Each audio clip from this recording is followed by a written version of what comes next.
नमस्ते, प्रणाम सभी दर्शकों से प्रणाम कर रही हूँ। तो हम चल रहे हैं अपने चंदा देहाती लोकगीत चैनल पर। आप सबको बहुत बहुत स्वागत कर रही हूँ दोस्तों। और चल रही हूँ आप लोगों को बहुत ही मनमोहक सोहर गीत सुनाने। तो आप लोग एक बार जरूर सुनल जाए, और जैसन भी लगी तो आप लोग कमेंट में जरूर बताइए कैसन लागल। तो चलिए सुनिए आप लोग, बहुत ही मनमोहक। नमस्कार दोस्तों, मैं चंदा देहाती लोकगीत के 128 से। तो चलिए, बहुत ही प्यारा सोहर गीत है, आप लोग सुनिए और भर भर के आशीर्वाद दीजिए। लाइक शेयर सब्सक्राइब जरूर करिएगा। और तो चलिए सुनाते हैं। और क्या ही कहूँ, सब्सक्राइब जरूर दोस्तों करिए और लाइक देना मत भूलिए। सब्सक्राइब जरूर करिए मेरे चैनल को, चंदा देहाती लोकगीत को। आप लोग एक बार जरूर नए हैं तो तुरंत ही कर लीजिए दोस्तों। जऊ मैं जन त्यों ये लवंगा तुए तनी महक बिऊ, तुए तनी महक बिऊ लवंगा रंग त्यों मैं पिया के पगड़िया सहरवा माँ है महक सहरवा माँ है महकत हो लवंगा रंग त्यों मैं पिया के पगड़िया सहरवा माँ है महकत सहरवा माँ है महकत हो जऊ माय जन त्यों ये लवंगा तुए तनी माँ हक बिऊ, तुए तनी माँ हक बिऊ हो लवंगा रंग त्यों मैं पिया के पगड़िया सहरवा माँ है महकत सहरवा माँ है महकत हो अरे अरे कारी बदरिया तुही न मोरी बदरी तुही न मोरी बदरी हो बदरी जाई बरसोही रे देश जहाँ हो पिया छाए जहाँ हो पिया छाए हो बदरी जाई बरसोही रे देश जहाँ हो पिया छाए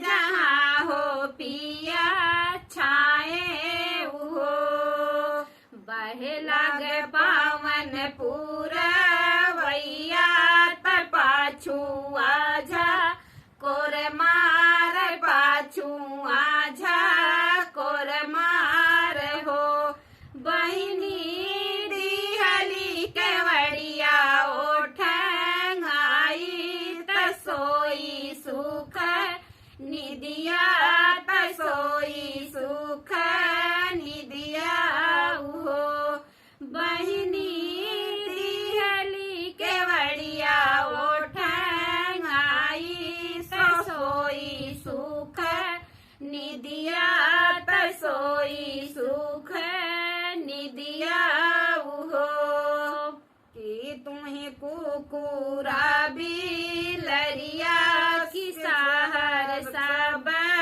सोए सहर सब सोवाई हो रामा किया तू ही ससुर पहरुआ केवड़िया भड़ कायो केवड़िया भड़ काया हो रामा किया तू ही ससुर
आधी राती बीती गईले बतिया तिहाई रात चितिया तिहाई रात चितिया उहो बहिनी 12 बरिस कैसाने है जो हाथ मुर्गा बोले जो हाथ मुर्गा बोला हो कहता नहीं बेचारा आई रो रहा तुरंत भी नहीं हो गया मुर्गा बोल रहा है।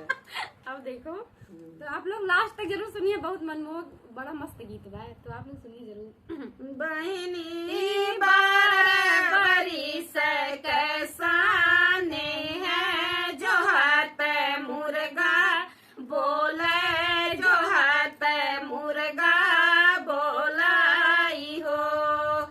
आधी राती बीती गईले बतिया तिहाई राती चितिया तिहाई राती चितिया उहो बहिनी 12 बरिस कैसाने है जो हाथ मुर्गा बोले जो हाथ मुर्गा बोलाई हो।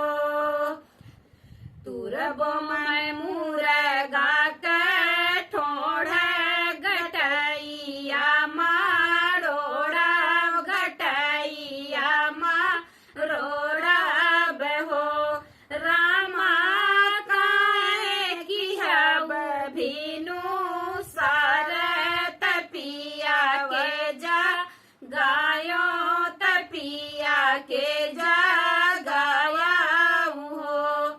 रामा काहे की हवा भीनु सार तपिया के जा गावा तपिया के जा गाया हो।